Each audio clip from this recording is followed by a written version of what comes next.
the double-edged sword of freedom, right? I don't like to dichotomize things, but I find every truth comes with it a contradiction in many instances, right? For instance, when you are able to obtain some semblance of freedom, as we've defined it, it may come with a sacrifice, right?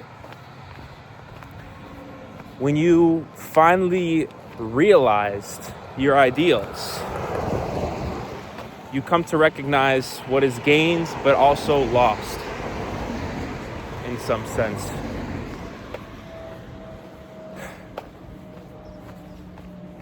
I'll give you a very pertinent example, right?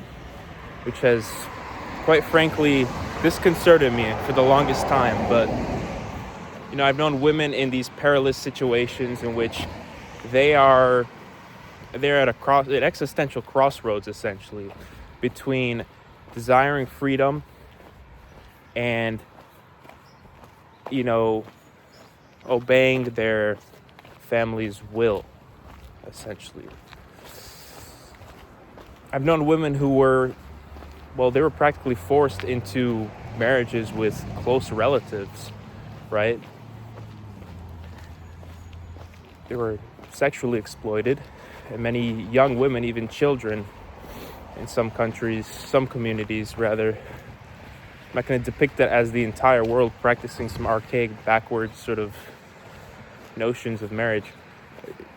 Child marriage is still prevalent in many isolated pockets of the world. And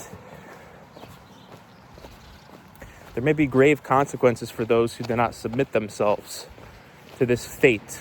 Essentially, their fate is determined for them by others. Now,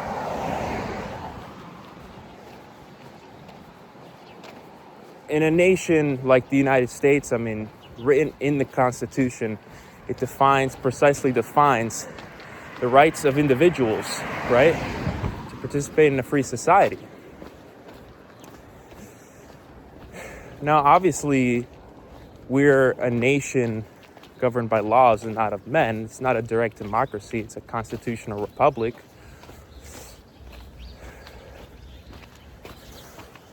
But more or less, you have, social mobility, individual liberty. I know it's vaguely defined, but I think the notion of an individual is enough to communicate some basic sense of autonomy, right? You're not helplessly bound to the constraints of others, only insofar as you need them, Like a lot of social interactions, they're transactional in nature, right? Getting the mail, you're going to the bank, getting medical services, so on and so forth. So there's still practical dependency people have on one another. And it is that transactional nature of a capitalist society that allows us to prosper in some sense. But a lot of people prioritize their own feckless self-interest at the expense of others. So you find a society that becomes very cliquish and still democratic in the sense that the masses really come to determine what is of value culturally, and the changing social fashions, as one of my friends described, are determined not only by mass media and marketing, also educational institutions, and the communication between what he called the twinny boppers of any given generation, right? So cultural mores change, and it's reflected by the music of the culture, film, so on and so forth, right? Drinking, drugs is a big one. So, if you are distinct in some sense, oftentimes you will be perceived as a social pariah of sorts, at least implicitly. and you don't have these social safety nets in an individualistic society, like a robust sense of community to fall back on. You don't have notions of arranged marriage, which again, I'm ambivalent about that. The way I see it, right? Selfishness, this notion of selfishness, especially if one is to disassociate themselves from their social, moral arbiters of truth. It could be their family, it could be their religion, their culture,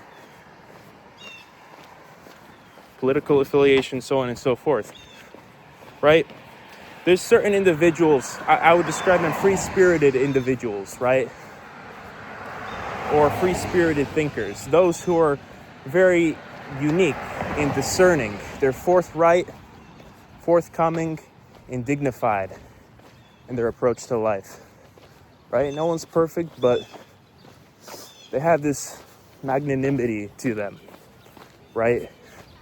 Those people, in many instances, for instance, if I were in a situation where my freedom was being infringed on by a family, community, religion, so on and so forth, and I had those noble qualities for whatever reason, I would fight tooth and nail to the very last breath just to taste freedom, right?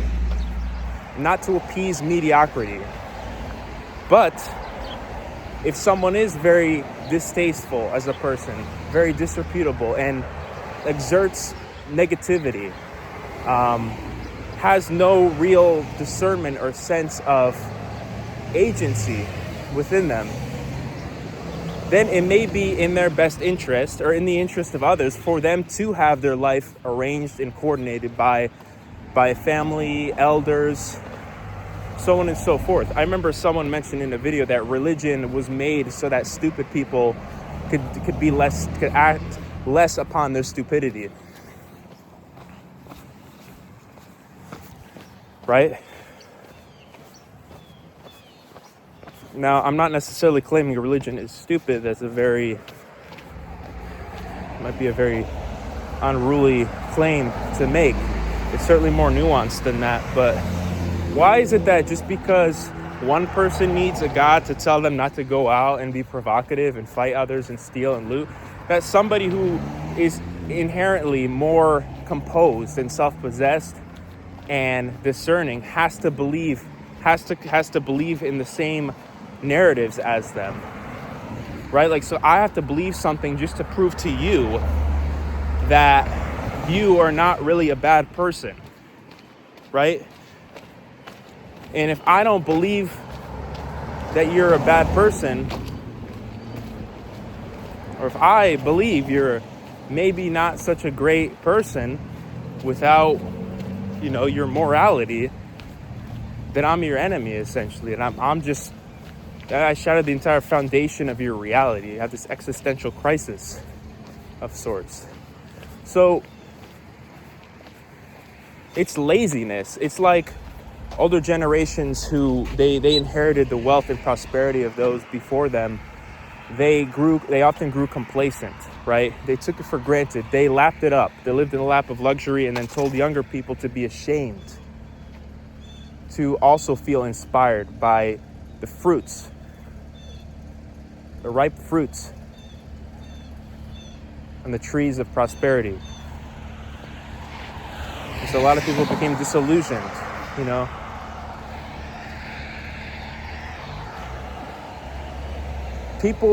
Morality is often very provisional, right? What worked for one generation might not be pertinent any longer in the future.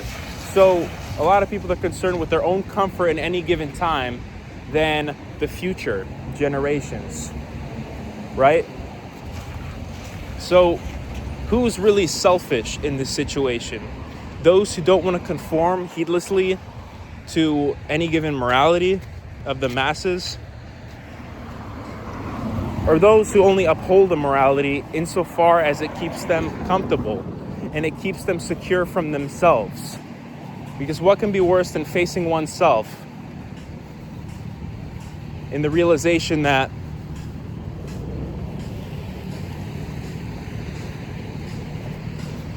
that person might actually be better than me in some sense? That person whom I hate so much and defile with all my heart might actually be better than me. And, they often envy those who are more kind, intelligent, or even beautiful. And I don't necessarily mean physical beauty, because that's subject to interpretation, but having a beautiful soul.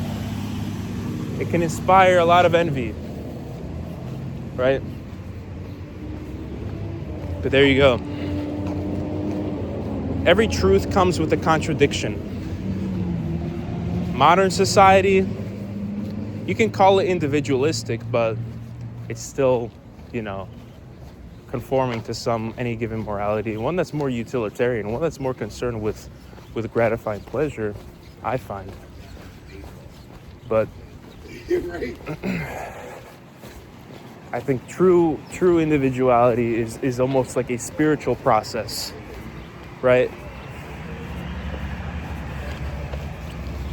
And as I've delineated in a prior video, individualism is not necessarily for everyone, right? The quote attributed to Nietzsche, well, it is in Beyond Good and Evil that insanity in individuals is rare, but in nations, parties, and epochs, it is the rule. But it is the rabble, it is the masses, it is civilization itself which secures your individuality. I mean, you are still dependent on others, right?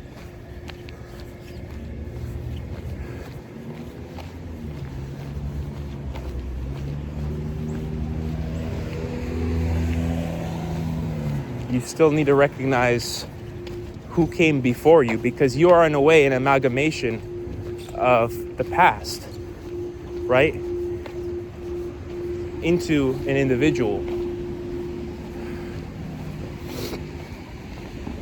So I think it is important to have an understanding, a recognition of any rich cultural heritage you inherited. Right? It's very important. People should understand the history of any given civilization so we can champion it, so we can cherish it, so we can improve it in whatever way possible. I think ideals can be dangerous. One man's ideal is another's disaster in many instances. But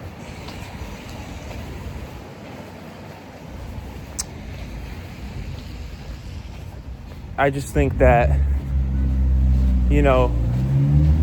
some people don't deserve a life of mediocrity and heedless conformity.